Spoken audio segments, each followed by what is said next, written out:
शुरू करते दोस्तों हमारी आज की अमेजिंग न्यूज सीरीज।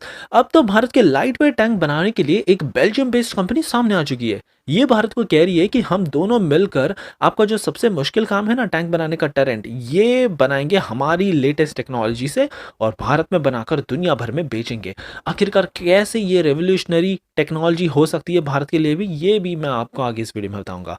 अमेरिका के स्ट्राइकर की हमने अब रिसेंटली काफ़ी अच्छी खासी टेस्टिंग की और इंडियन आर्मी ने जो वर्डिक्ट निकाला अपने मुंह से, वाकई में पूरा अमेरिका हिल चुका है। इंडियन आर्मी ने कहा कि ये तो पूरी तरह से डिजास्टर ही था, इतना गंदा रिजल्ट तो कभी एक्सपेक्ट किया ही नहीं था। आखिरकार क्या हो गया ये पूरा बात, ये भी मैं आपको आगे इस वीडियो में बताऊंगा।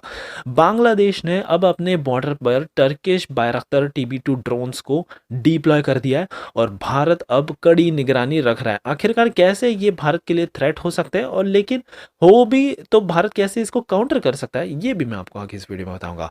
टाटा ने हाल ही में जो IDX 2025 में अपना LAMV दिखा दिया ना, जो कि नेटो के स्टैंडर्ड पे बनाया था, इसने तो मिडल ईस्ट और अफ्रीका के कई तमाम देशों में इंटरेस्ट ही जगा दिया, क्योंकि इनके पास काफ़ी कम ही ऑप्शन थे। अमेरिका का एक ऑशकॉश कंपनी थी और फ्रांस की शेरपा, इनसे ही लेते थे, लेकिन ऑलमोस्ट हाफ कॉस्ट में टाटा ने ये बना दिया है। इंडिया अब प्लाज्मा स्टेल्थ टेक्नोलॉजी में अब काफ़ी आगे बढ़ चुका है। हमने एक एडवांस स्टेल्थी टेक्नोलॉजी डेवलप की है जो कि कभी भी ऑन ऑफ की जा सकती है, जैसे स्टेल्थ हमको रिक्वायर्ड है उस हिसाब से। और फाइनली देखेंगे कि कैसे इंडियन आर्मी के लिए स्पेसिफिकली बनाया था हमने विशो रैट्स, तो अब इंडियन नेवी में मांगने लग गई और ये चाहते हैं कि ये इंटेंस टेस्टिंग करने के बाद ये भी अपने बेड़े में शामिल कर दे। सो काफ़ी इंटरेस्टिंग अच्छी सीरीज होगी, इसलिए प्लीज़ आप एंड तक देखिएगा। साथ ही में अगर आप चैनल पर नए हैं, इस तरह की न्यूज़ सीरीज आपको पसंद है, तो प्लीज़ हमें सब्सक्राइब करना भी मत भूलिएगा, क्योंकि इतनी इन्फॉर्मेटिव खबरें हम आप तक हर दिन लेकर आ रहे हैं। हमारी पहली खबर आ रही है बेल्जियम बेस्ड कंपनी जॉन कॉचरल की तरफ से।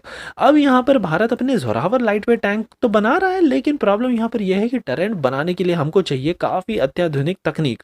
तो इसी में अब ये यूरोपियन देश की कंपनी, भारत की company electro pneumatic and hydraulic limited के साथ मिलकर एक जॉइंट वेंचर हम फॉर्म करेंगे और सारा कुछ जोरावर लाइटवेट टैंक प्रोग्राम के अंतर्गत ये भारत में ही मैन्युफैक्चर अप करना स्टार्ट कर देंगे।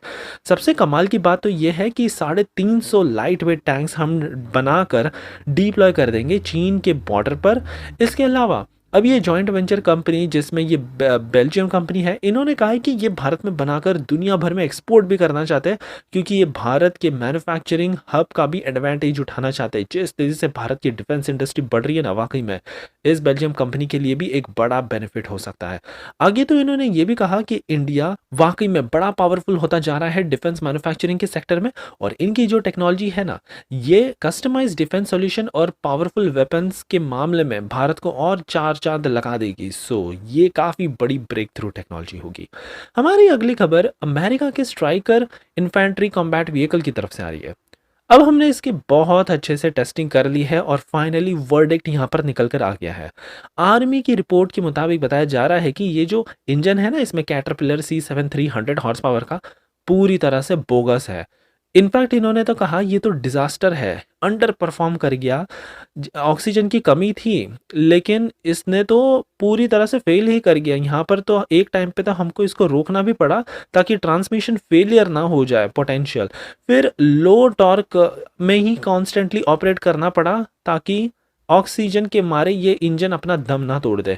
सो इतनी सारी खामियां इन्होंने गिना दी और पूरी तरह से इसको फेल ही बता दिया। इन्होंने तो आगे ये भी कहा कि इसके कंपेयर में भारत का जो इंडिजिनस व्हील्ड आर्मर्ड प्लेटफॉर्म है ना, 8x8, ये बहुत अच्छा परफॉर्म किया। तो ये सारे नोट्स अब अमेरिका ने ले लिया है और अमेरिका एक नया इंजन लगा कर जल्द ही भारत को देने वाला है। लेकिन अमेरिका ने कहा है कि अब हम पहले वो टेस्टिंग करेंगे और फिर उसके बाद ये इंडियन आर्मी को सौंपेंगे, क्योंकि इंडियन आर्मी बड़ी रिगोरस टेस्टिंग करती है।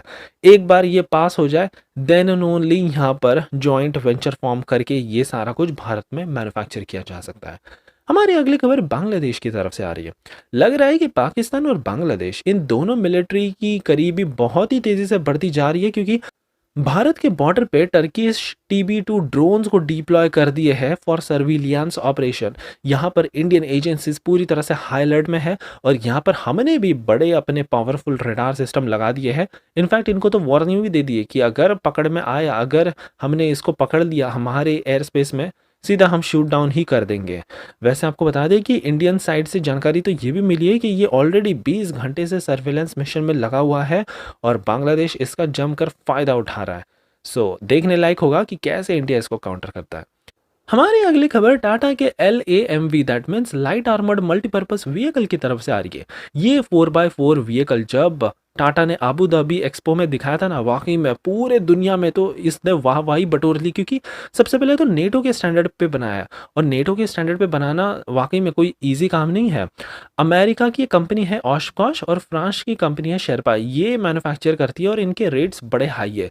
सो स्पेशली जो अफ्रीका के देश है ना, ये इतने अफोर्ड नहीं कर पाते और इन्हीं तरह के कई तमाम अफ्रीकन देशों ने नज़रें गड़ा ली है और ये बहुत ही ज़्यादा इंटरेस्टेड है इस 10,000 केजी के व्हीकल में।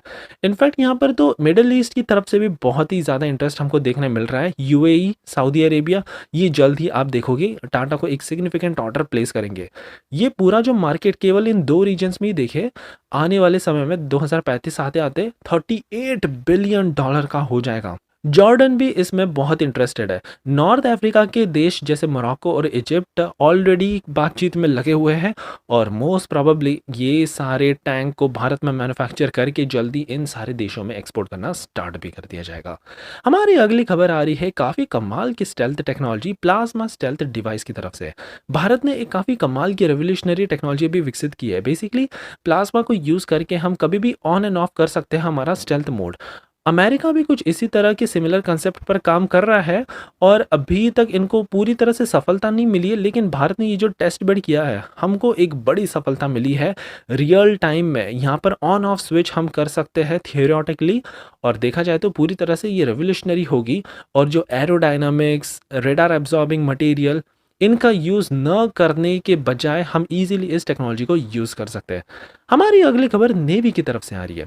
वैसे तो इंडियन आर्मी के लिए विशोरैट्स हमने डिप्लॉय किया था, that means very short ranged missile defence capability वाला ये सिस्टम, लेकिन इंडियन नेवी अब कहने लगी कि अरे हमको भी ये सिस्टम दो, हमको भी टेस्ट करना है, हम भी हमारे जंगी जहाज वॉरशिप्स में डिप्लॉय कर देंगे। क्योंकि ऑलरेडी वैसे इनके पास तो लगे हुए हैं vertical launch short range surface to air missile system, लेकिन अगर इनके पास विशोरैट होना तो ये वेरी शॉर्ट रेंज में अगर कोई भी ड्रोन है या हेलीकॉप्टर है या इनफैक्ट एयरक्राफ्ट भी क्यों ना हो, इसको इजीली ये मार गिरा सकते हैं। हाई इंटेंसिटी कॉन्फ्लिक्ट सिनेरियो में तो ये बहुत ही ज़्यादा कारगर होगा।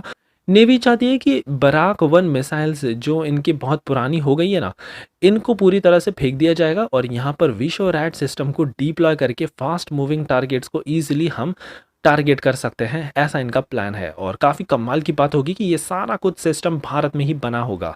सो ये थी हमारी आज की amazing news series. I hope कि आपको आज की सीरीज़ पसंद आई हो, और अगर हाँ तो प्लीज़ एज़ यूजुअल एक लाइक करना मत भूलिएगा अपना ऐसे कमाल का सपोर्ट दिखाने के लिए।